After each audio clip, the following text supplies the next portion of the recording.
It's actually a podcast I started about 7 years ago with just the sole thing of just, I loved the show growing up, and I wanted to rewatch it with my brother and one of my friends. And wouldn't you know it, through that podcast I got to meet the amazing people that we're going to be talking about today for the celebration of Animaniacs' 30th anniversary. Yes.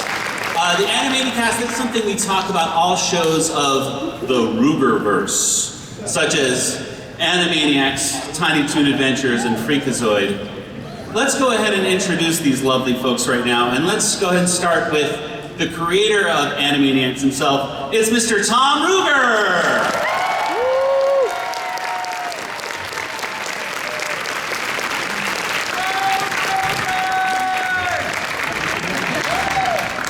And our next panelist has written some of my favorite Warner segments on Animaniacs, such as Meatballs or Consequences, Dracula, but he's also responsible for writing some of the funniest Slappy Squirrel segments, such as Woodstock Slappy. And he's also the author of some really funny and insightful books, such as They Took My Prostate and How to Run a Marathon in 13 Years. It's Mr. John P. McCann.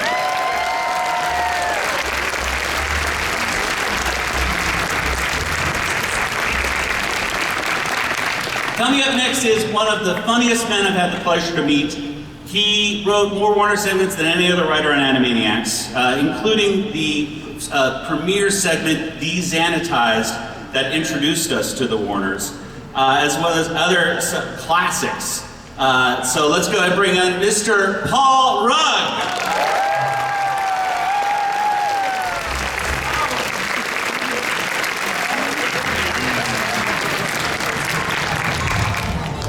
Let me turn on, hang on a second. Got some audio going. I got some wonderful music. I got some things here. What was that? There we go, good. And now to two incredibly talented musicians who helped bring the show to life through their amazing musical compositions. These two not only worked on the original series of Animaniacs, but also Pinky and Brain, Hysteria, Freakazoid. They recently composed music for The Boys, Diabolical, in the short Laser Babies Day Out. And they just finished composing music for the Animaniacs reboot. It's Mr. Steve Bernstein and his wife Julie Bernstein. Let's bring out Steve and Julie Bernstein. Yay! All right. Fantastic. Thank you guys so much for being here today. And I'll tell you what, folks, I think we should start things off, if things go as planned, with singing the Animaniacs theme song. So, everyone stand up here. Let's see if we can all sing this, and hopefully I got the volume. And if we don't have volume, we'll sing it a cappella. Are we all ready?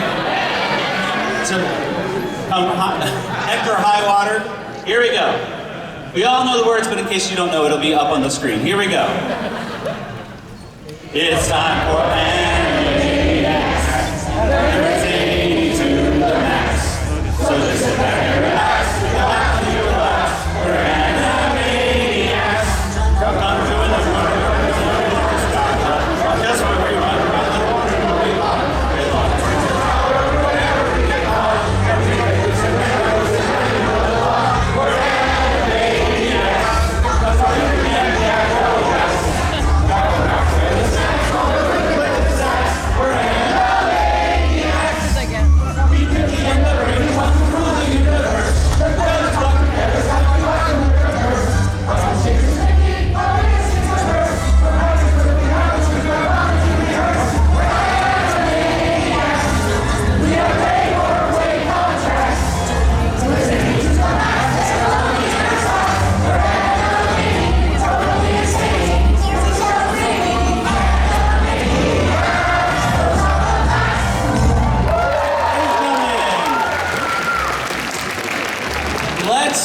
Kick it off to Tom.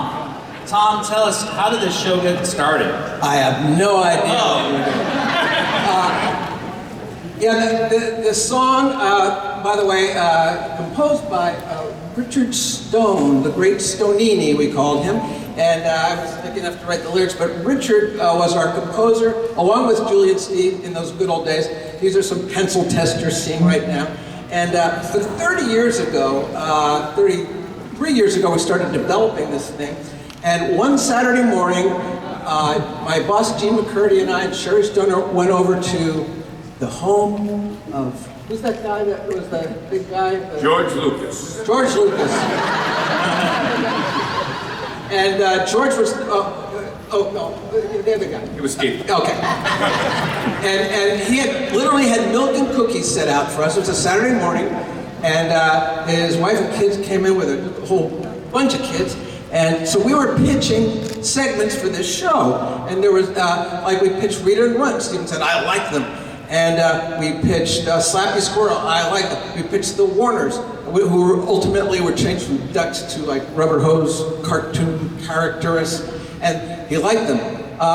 He saw Minnie and Buttons. He said, no. But then the kids came trundling in, and one of his youngest kids walked up to stand up with Mindy we had, and I like her. And Steven said, Mindy and Buttons are back in. So I pitched, there's Pinky, I pitched Pinky and the Brain in this manner. I sang their theme song, but not the melody that you know. I sang this. I said, they're Pinky and the Brain, yes, Pinky and the Brain. One is a genius, the other's insane. They're laboratory mice, their genes have been spliced. They're Pinky, they're Dinky and the Brain, or what's the matter? Of course, that wasn't the melody, but Steven then said, he heard the song, he saw the picture, sold. So, we had a show, and, but Pinky and the Brain theme song, I think you all know that. Do you have that? We can get the Pinky and the Brain theme And song. then I'm going to hand it off to Mr. John McCann, who's going to regale you with hilarious stories. Yes, A indeed. little pressure. That'll be fun. So here's, sing along.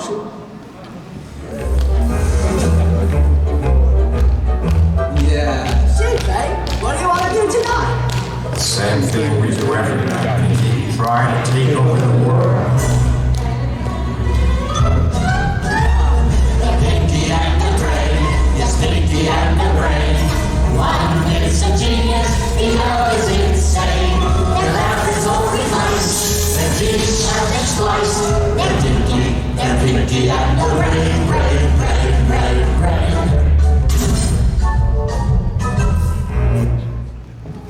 Thanks. By the way, we're going to do your questions, but each of these wonderful people is going to have a little chat with you. And here's John McCann.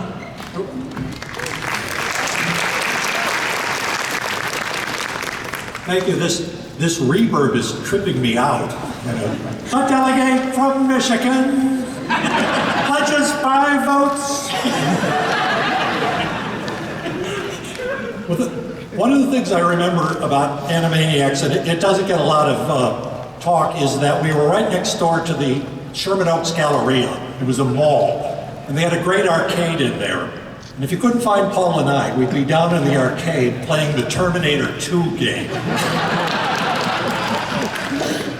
Paul would just wax my ass. I don't think he went home at night. I think he was in the arcade, you know. I'm gonna get in the can tomorrow. The kid from Nevada, the kid from Nevada. You know? Anyway, it was, took our mind off work, but it was a lot of fun. It was learning to work with other people. I didn't know anything about animation. We'd come out of improv comedy. And, I saw artists would make mimeographs of, different scenes, and they'd study something, do something, then they'd throw them away. So I'm there picking through the trash going, I wrote this, and they threw it away. I was a garbage picker making good money. It was difficult, but it was a lot of fun. You really the pressure we were under kind of brought us all together in a way, and we had to work under that and learn to deal with that. And so it was it was an interesting time, and everybody smoked, and it was like Las Vegas with cartoons. So, but it didn't hurt me in the least. Anyway, here is the man who beat me handily, Paul Rudd. Thank you very much. No, we worked at a mall. We worked at the Sherman Oaks Galleria, and there were. Do you guys remember the episode, the survey ladies that were? Okay, that happened to us virtually every day. On our way from the 11th floor down to play video games, in which I did beat John quite a bit. We had to go through the survey ladies. So, but a lot of things that happened in Animaniacs were things that happened to us down in that mall. And one of those things that happened was on the way down to the mall in the elevator, it stopped. And that's where Ups and Downs, the Animaniacs, where he's in the elevator with Goit Furman. Go! That comes from that. Yeah, that's. Am I supposed to say something else? No, you're done. Okay. Anyway, beating John McCann at games. Steve Bernstein, Julie Bernstein. Hi, everybody.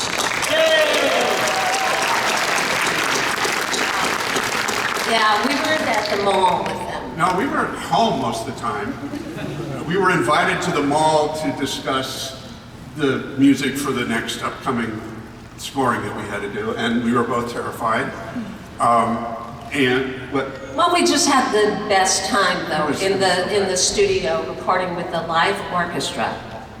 Which was that Steven's idea to do with the orchestra? We were all with Tiny Toons, as you know. The first came Tiny Toons, and we succeeded with that. So that's what Steven said. What's next? And that was Animaniacs. He initially wanted it to be just like Looney Tunes, and so we went to the powers that be at Warner's and said, we need a full orchestra, and they all said, no.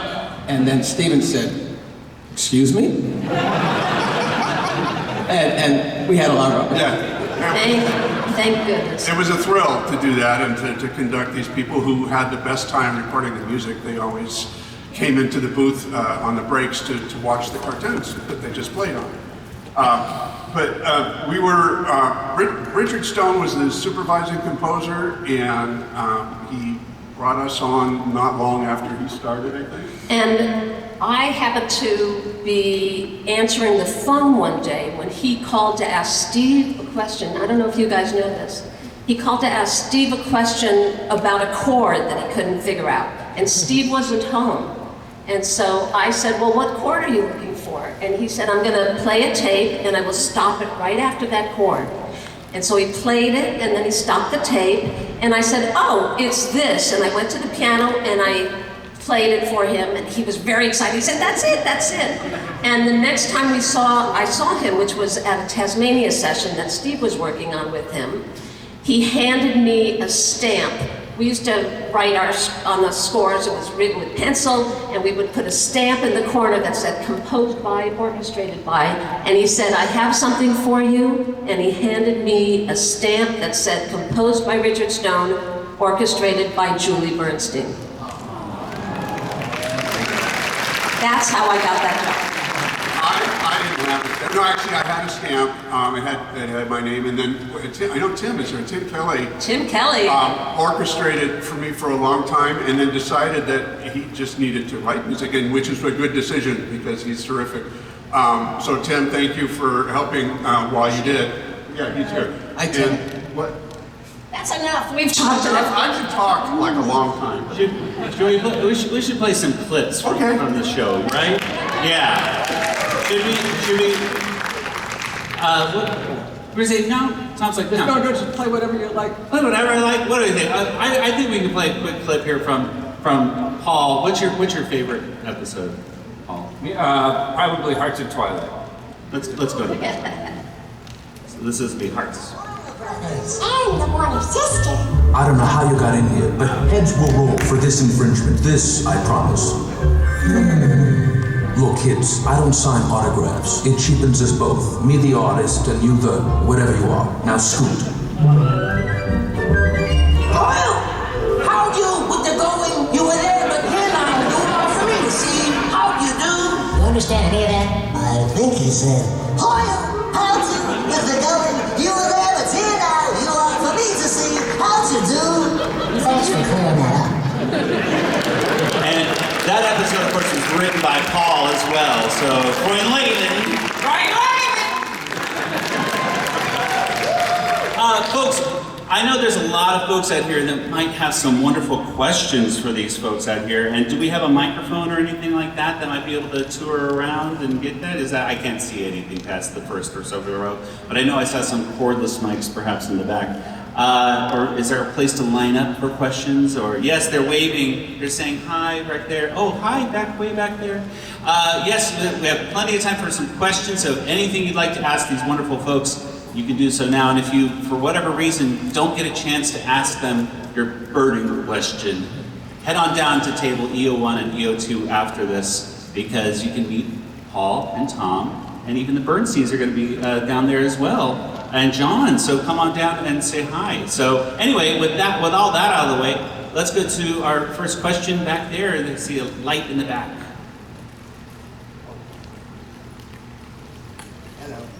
Hello. Is there going to be a third season of the new Animaniacs? There is the third season that has started, right? It's actually the third season. It's out on Hulu. It's been dropped, so it's there. Dropped in a good way, I mean.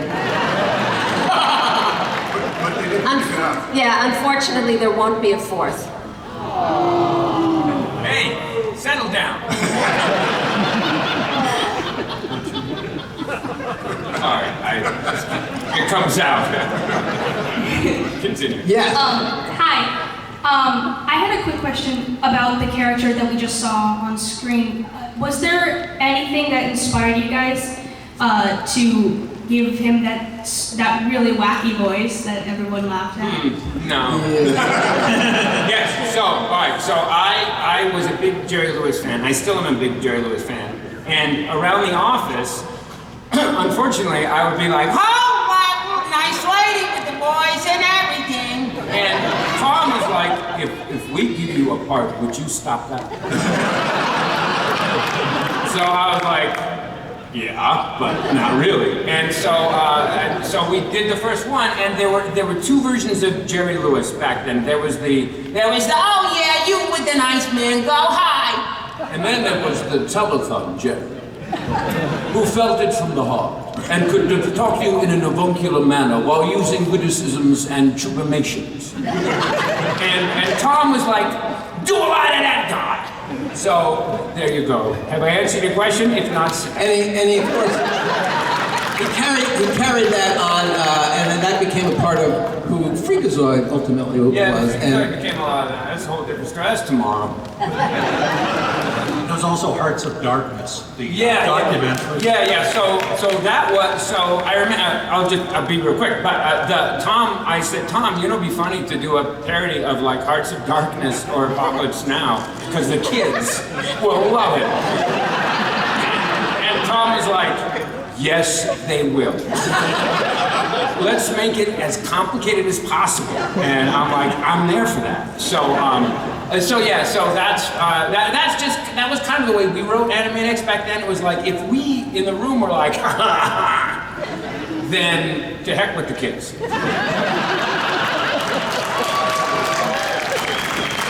I remember when we made a Pinky and the Brain episode called The Third Mouse, which was a parody of The Third Man, which was an Orson Welles movie made in like 1948 or something.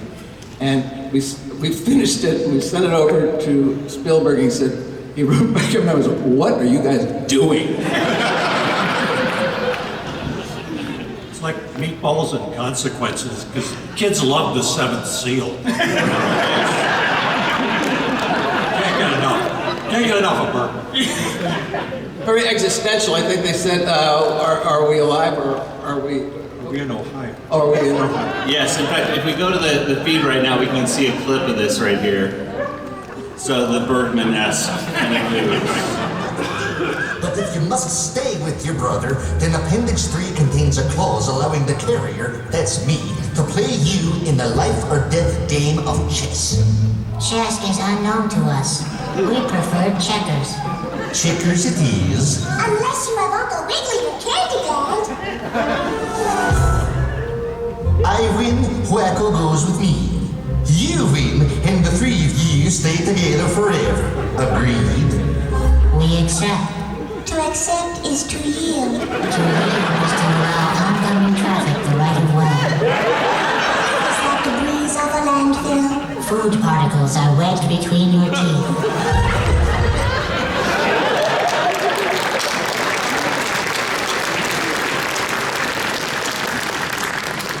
Let's get another question. Yes. Your guys' show is one of the funniest cartoon shows I've ever seen. I'm ranking it really high. A lot of the jokes, very sophisticated, so I'm just wondering, what were the comedic influences that's in the DNA? There's some stuff I've watched and I'm like, hey, that kind of reminds me of Mel Brooks, or reminds me of Airplane when I watch certain episodes. What were your comedic influences? I think a lot of us felt at the beginning we were channeling some Marx Brothers material. Jean McCurdy, our boss's, her husband once said to us, hey, I used to work in children's programming. Every year someone would come in, I've got the new Marx Brothers, and they never did. It was never very good. And you folks finally put the Marx Brothers in sort of cartoon form, and it's funny.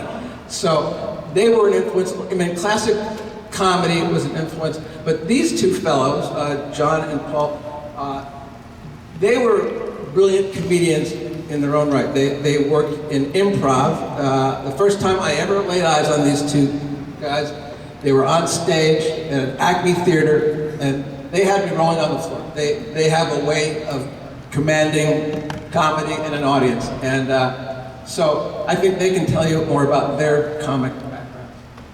Well, Monty Python was a big one also. Particularly John Cleese, who showed up in another show we'll talk about later. But yeah, Second City Television was another great influence. And some of the people outside the 7-Eleven near our theater. Yeah, Mark's, when I was given my first script, which was Roll Over Beethoven, I worked with John, we were doing improv, and Tom would come and see the show and gave us both an individual script. And when he and Sherry Stoner mentioned they are, pretty much the Marx Brothers, that was an in immediately. And obviously over the years we've sort of morphed that, but Yakko was definitely Groucho, and the other two they were interchangeable. But yeah, I mean, Python definitely. We tried to do some Python stuff, but also I would just say the old. I don't know if you guys know who Jack Benny is, but the old. I thought we were really hip and man, we're good comedy writers until I listened to the Jack Benny radio show from the 40s, and it's some of the hippest, craziest, most wonderful stuff. So that sort of influence. Anyway, Stupid Early Bird Studio. We had no input on the writing at all. Yeah, no matter, we would send in stuff and they would go, no. We also, John and I worked on something called Woodstock Slappy, and as you can tell, if you've seen some old Abbott and Costello movies, we were inspired by Who's on First, which is a clip from this. Yeah, let's go and see if this works. Oh, that's what I want to know. I'm telling you. Who is on stage? Yes. Who is? Yes. Oh, so the name of the band is Yes. No, Aunt Sloppy. Yes is not even at this concert. Then who is on stage? Yes. Who is? Yes. That's what I just said. Yes is on stage. No, Yes is not here. Who is on stage? What are you asking me for? I'm not. Wait, let's try this again. Do you see the band on stage? No, I don't see the band. That's a different group entirely. Stop, stupid. Look, see the band? No, I don't. Get rid of those John Lennon glasses and look. There's the band. No, that's not the band. The band's forming later on. Who's on stage? You tell me. Who? The name of the group on stage. Who? The name of the group. Who? The group on stage. Who?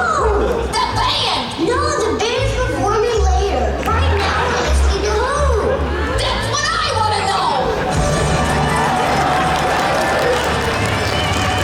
And it goes on and on and on.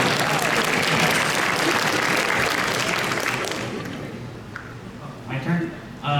So, howdy, everyone.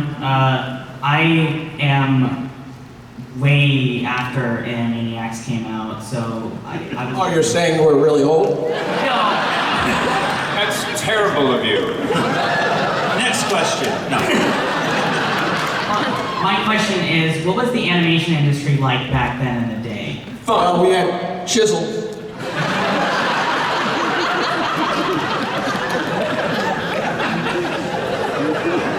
We used to use coal and an ironing board. And there was no photocopying. You'd have a guy come over and you'd smoke with him. If you were late, they put dogs in the room. That's right. If you don't get the script out, you're going to be mauled. We did everything on paper. We drew on paper. We wrote the things on it. Well, we actually had computers, but we painted. There was all cell animation back then, and so it was really, compared to today's process, fairly primitive. I mean, they don't use the cells anymore, so there were people painting these cells. It was a lot of manual labor. And the music. Remember, we were talking about how back in the 90s, there were no computers to put the music to use a synthesizer and play it. So the first time that Paul, Tom, anybody, John, anybody would hear the music, even we would hear it in the orchestra, was at the live recording session, which is completely different than today. And they were hearing it in their heads, but those were the only people that we sounded did hear it in our heads, but nobody else, so nobody could either say it's not good or it's good. They would just have to come to the session and it would be there. And by the way, the gravy of sort of after you write and you record and all the hard part is done, then if you were lucky, you got to go to these sessions on stage one, right? At Warner Brothers, which is where Carl Stalling made all the original stuff. And these, 40 people would be there and then they'd be scoring your cartoon. It was insane. And these people would all come in, they'd be like, hi Phil, hi Mary, how are you, how are you, how are you? And then Steve would go like this, or Julie would go like this, and everyone would go, and it would be like, wow! It was amazing. The sound was enormous. I'm sorry, we were just as amazed, I just gotta say, that these people can actually do that after a take. After one go through, they would do that. And it's amazing. Was the piano the same one that Carl Stalling used? I think at first, yeah. And it was the same piano that was used on all those early films. They recorded Casablanca in that studio. I don't think they did as many glissandos down the piano with as many anvils falling. Yeah. They never had a theremin. Yeah. They should have. We had way more Xylo, I believe. Yeah, oh, the Xylo. That was a really, our Xylo player was playing, you have no idea how fast he could play. Just well, we gave him the violin part, and we said, here, play this. And he said, okay. A lot of notes in not much time. Fabulous. Yeah, so whenever I'm writing a sketch, most of the time I have an idea for who I want to cast. When you were in the process of writing the show, did you guys write your characters with Rob, Jess, and Tress in mind? Or were they already signed to work on the show to begin with? We were trying to write them out of it. No, we auditioned everybody in town. Rob was tremendously, we loved him from his work on Tiny Toons. He had, what really super impressed me about his work on Tiny Toons was when Babs and Buster went downriver in what I did on my vacation, and they met these possums. And Rob, Charlie Adler didn't do the twanging that Buster did with his mouth. Rob Paulson did it, and he did it, he could cover all these different octaves. It was amazing. So we thought, well, that guy can really sing. So we wanted to put a lot of songs in Animaniacs because that was the only way we would ever get royalties. Thank you very much, by the way. We needed to get, we wanted to get really great singers. So Rob, Jess, and Tress were particularly good singers. So Rob, we definitely pushed him. When we sent a bunch of auditions to Steven, we put like 3 of Rob in there, but he didn't know. And Tress, I think we pretty much knew we wanted Tress from the beginning. And then Jess came in. He was the last audition on the last day, and we were at our wits' end. I think everyone was coming in. His name was Wacko, and everyone was doing like, "Hello, I'm Wacko! Wacko, yeah!" And every audition was like that. And it was like, oh my gosh, we're dead. We're dead in the water. This isn't bonkers. So we started reading names out of the almanac, celebrity names, and we got to the Beatles, and Rob, and we said, do you do any Beatles? And he says, which one? And he did all of them. And we thought the Ringo was particularly strong, and that's the one we sent in, and that's the one that won.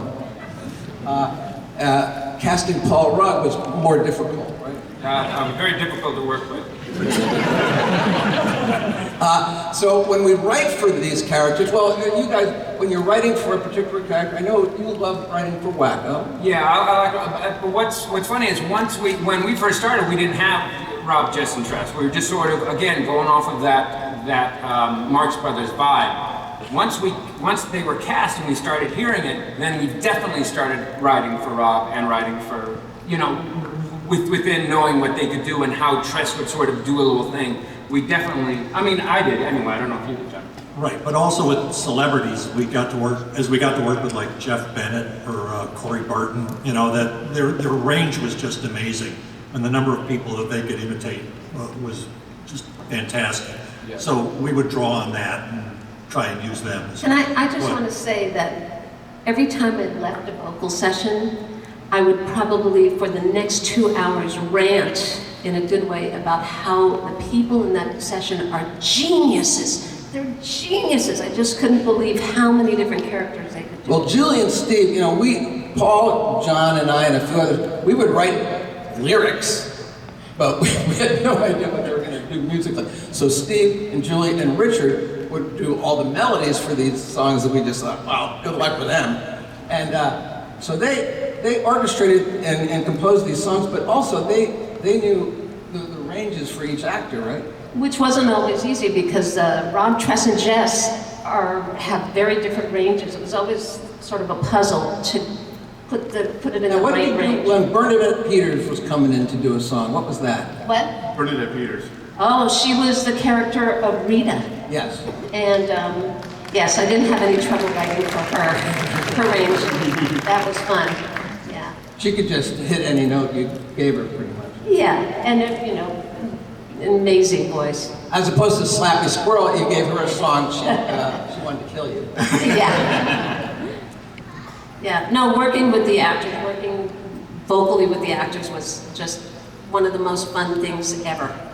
Julie got to go to those parties too. I never got to go to those parties, but Speaking of songs, I think it's time we as a crowd do another sing-along. Now, many of you are familiar with Yakko's World, of course, but I think many of you, of course, know the most educational song is truly Lake Titicaca. Yeah. Written by Tom over here. So if you would all like, I have on the screen, if you get this up, the Lake Titicaca theme. So very, very educational. Here we go. Sing along. Sing along if you know the words. Lake Titicaca, oh Lake Titicaca, it's between Bolivia and Peru. Lake Titicaca, oh Lake Titicaca, with wonders dreadful and blue. Oh Lake Titicaca, yes Lake Titicaca, why do we sing of its fame? Lake Titicaca, yes Lake Titicaca, 'cause we really like saying its name. Titicaca!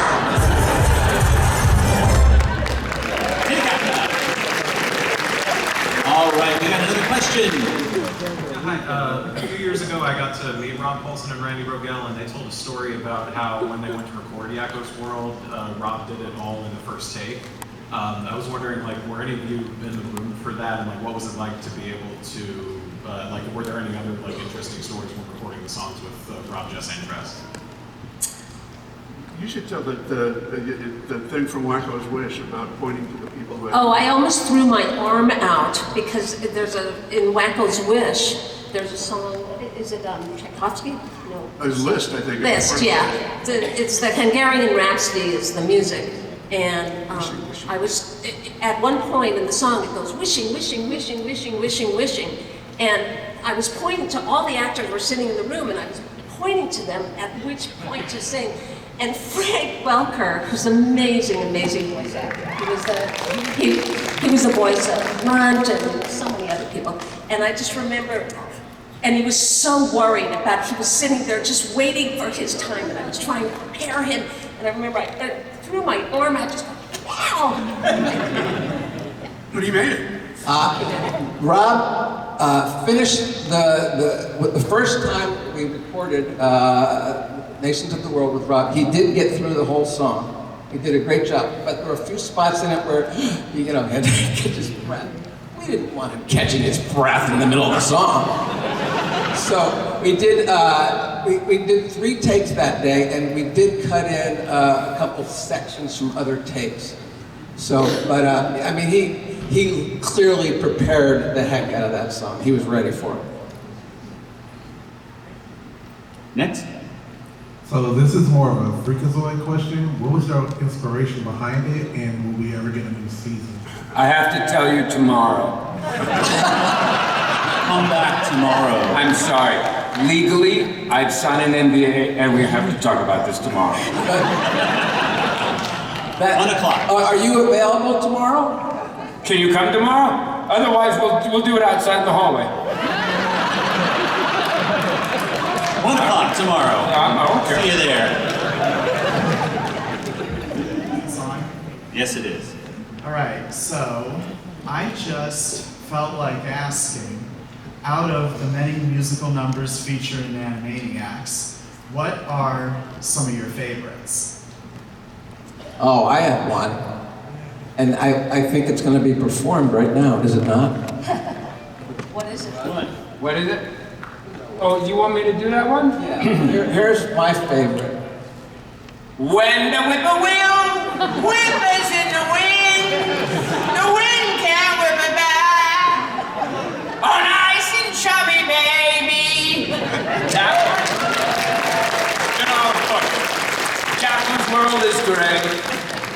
You know, all the countries of the world are fine, but I think that Tom's right. That's the best song ever written. Thank you. Thank you. Julie wrote the music. Yeah, I love that. And John, you wrote You and Me. I love that. You and Me down at the UN. Oh. Yeah. Magellan? Ballad of Magellan. I love Ballad of Once was a man. That's mostly John McCann. John McCann. By the way, John McCann would always come in with the line, like whenever someone like, oh man, I love Animaniacs, I love Freakazoid, and they go this line, it's always one that John wrote. Always. That's for the video games, buddy. John also wrote the first half hour of Pinky and the Brain. The first, and it was in the Animaniacs series. It was called Spellbound, and it was packed with strange, bizarre little tunes that Pinky would sing and annoy the living daylights out of Brain. So the first time Rob used the word fjord. How about you guys? Favorite song? Julie worked on the songs. I never got to make people sing, really. I did the footsteps and the running and the tornadoes and all the episodes without dialogue were the ones that were assigned to me. So basically they were symphonies that I had to come up with every 2 weeks. It's amazing. The one musical moment that stands out is the piano rag, because they animated the pianist before they got to me. And so these hands are going everywhere, and it was up to me to make it make sense. And he did it. He did it. It's really incredible. Oh, here it is. Oh, there it is.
it's not normally done in that order. But you know, I just want to say, writing. So the writers were writing parodies. They really enjoyed loving fun of Disney musicals and any other musical that ever existed. And like Tom was saying before, they would write the lyrics, and then we would write a parody to whatever that musical was. But the hard thing is that the musical, as it is, probably the composer chose the best notes, the ones that work. And so making a parody, making a sound-alike, that's still good. That was the challenge, but it was a lot of fun. And without getting sued. I mean, that was... Yeah, no, that was the main thing, always in the back of the mind. Okay, you can't, only one note can be the same, but if 2 notes or 3 notes are the same, we're gonna get sued. Deanna Oliver wrote I think my favorite Read It and Run cartoon, which was Les Miserables. And a lot of notes. And the weird thing about that one is Deanna never saw Les Mis in her life. So she's very talented, yeah.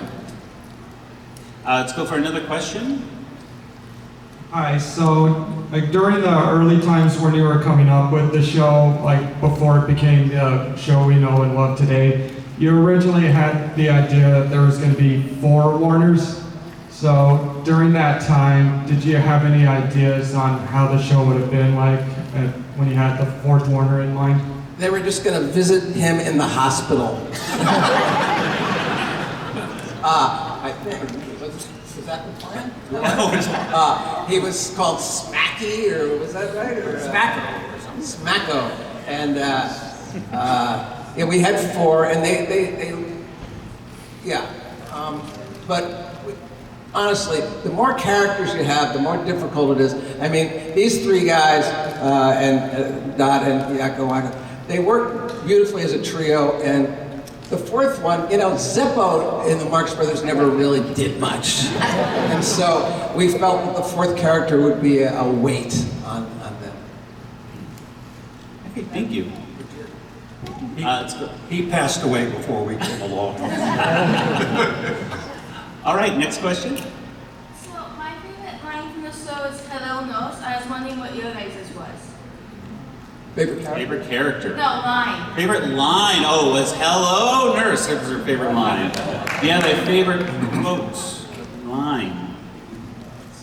All right. Good night, everybody. Yeah. I do like that. Anybody? I can't recall anyone. I'm sorry, from what show? You know, here's the problem. It's like, we like all of them. That's a cheap way of getting out of it. Well, in terms of catchphrases, I think "Fabu" is one of my favorite words. Yes. Nah. Call me Dottie and you die. Yes. Yeah. Princess Louisa Contessa. Louisa Contessa. Banana Fana Bobesca. Are you pondering what I'm pondering? Yeah. Okay. All right, Scarlet Witch is next. So I just want to say thank you for making my childhood. I love it so much. The show. It's one of my favorite things. Do you guys have a favorite side character, like anyone besides the Warners? Yeah. Excellent question. Yeah. Well, do we count Pinky the Brain as side characters? I feel like Pinky Brain, Yakko Wacko, and Dot are like our current leads, and then I'll vote for Slappy anytime. I love Slappy. I have a soft spot for Runt and Ralph the Guard. I don't know what that says about me, but... It says a lot.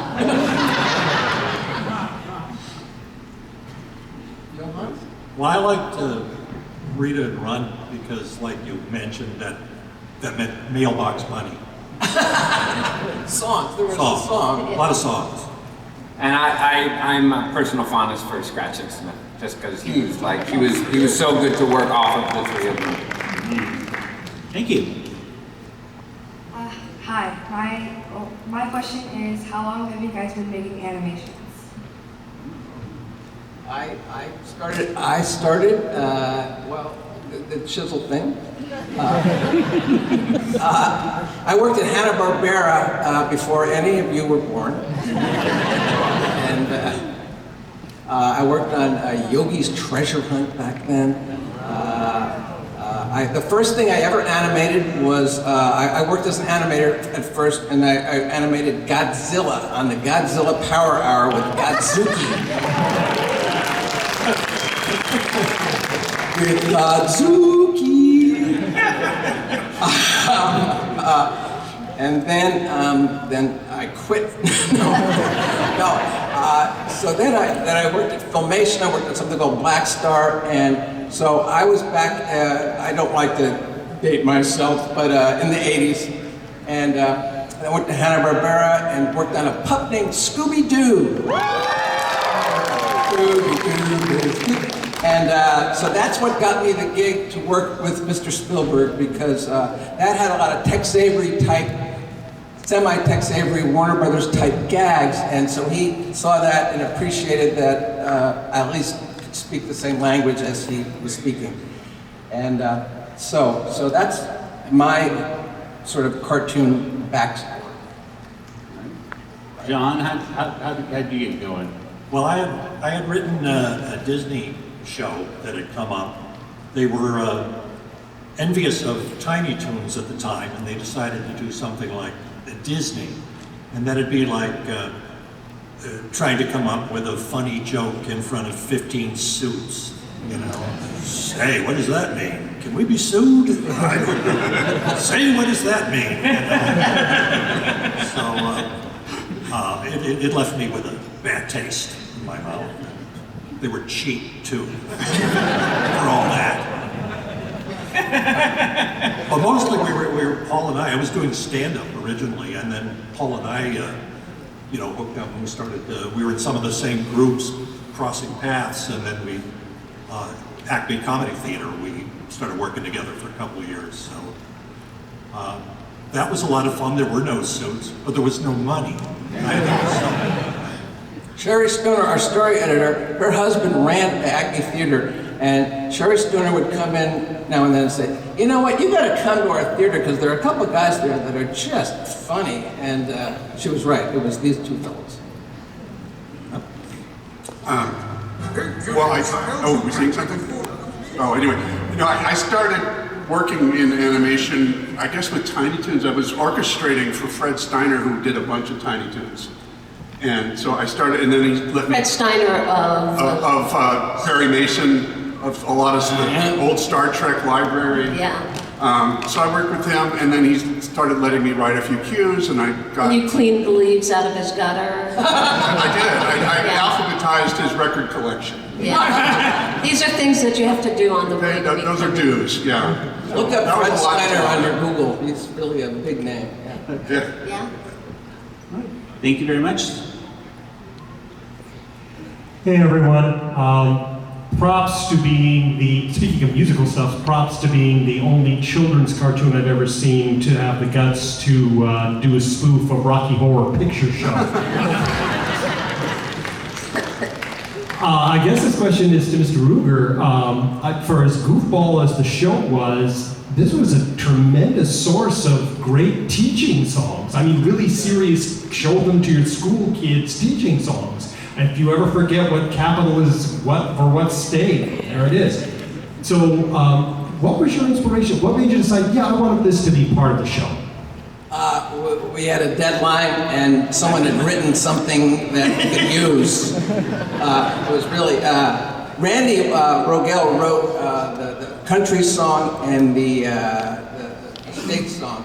And he wrote them for his own child, I think a couple of years before Animaniacs existed.